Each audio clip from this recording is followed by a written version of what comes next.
ये कहानी है कंकालपुर नाम के एक गांव की, जहां हर दीवार पर सन्नाटा चिपका था और हर कोने में कोई दबी दबी चीख छुपी थी। गांव वाले कहते हैं, इस गांव की मिट्टी में खून का इतिहास है और आत्माओं का वर्तमान। कभी यहाँ हंसी गूंजती थी, अब हर शाम खामोशी का साया उतरता है और जब अमावस की रात आती है तब ये खामोशी चीख बन जाती है। राजू 16 साल का जिद्दी और निडर लड़का अपने दोस्तों के साथ गांव में खेलता है। राजू, चल कुएं के पास चलते हैं। पागल हो गया है क्या? वहाँ चंदा माई का साया है, बाबा ने मना किया है। अरे सब बकवास है, कोई भूत वूत नहीं होता, डराने की बातें हैं। राजू अकेला चला जाता है कुएं की ओर। राजू ने उस रात कुछ देखा, कुछ ऐसा जिससे उसकी दुनिया हमेशा के लिए बदल गई। राजू हाथ में टॉर्च लेकर कुएं की ओर बढ़ता है। कुएं के पास अचानक तेज हवा चलती है और कुएं से एक औरत की कराहती आवाज आती है। मुझे इंसाफ चाहिए, खून का बदला खून से। राजू डर कर पीछे हटता है। तभी कुएं से एक साया निकलकर उसकी ओर बढ़ता है। अगली सुबह गांव में अफरा तफरी। राजू लापता है। गांव वाले कुएं के पास जुटे हैं। ये तीसरा बच्चा है जो कुएं से गायब हुआ है, कुछ करो।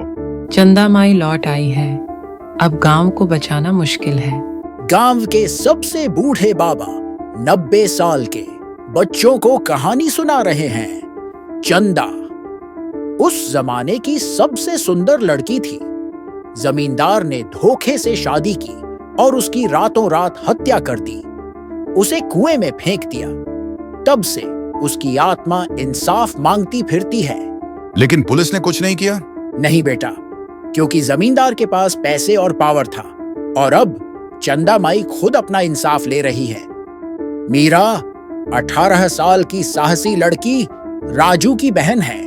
अगर भूत है भी तो मैं उससे मिलूंगी, मेरे भाई को वापस लाऊंगी। मीरा ने खुद को तैयार किया, लाल चुनरी ओढ़ी, हाथ में एक दीपक लिया और अमावस की रात कुएं की ओर बढ़ी। मीरा कुएं के पास बैठ जाती है, आंखें बंद करके मंत्र पढ़ने लगती है। धीरे धीरे चारों ओर कोहरा छा जाता है और कुएं से एक साया निकलता है। तू क्यों आई है? मेरे भाई को लौटा दो, जो हुआ उसके लिए गांव वालों ने भी भुगता है।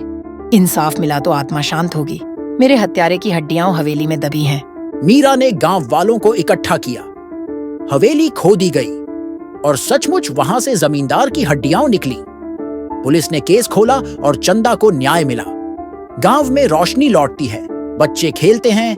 राजू वापस आ जाता है बेहोशी की हालत में। कहते हैं उस दिन के बाद कुएं से आवाजें आनी बंद हो गईं। कंकालपुर फिर से जीने लगा। लेकिन आज भी अगर अमावस की रात कोई उस कुएं के पास जाए तो एक औरत की धीमी सी आवाज सुनाई देती है, इंसाफ कभी भी मरता नहीं।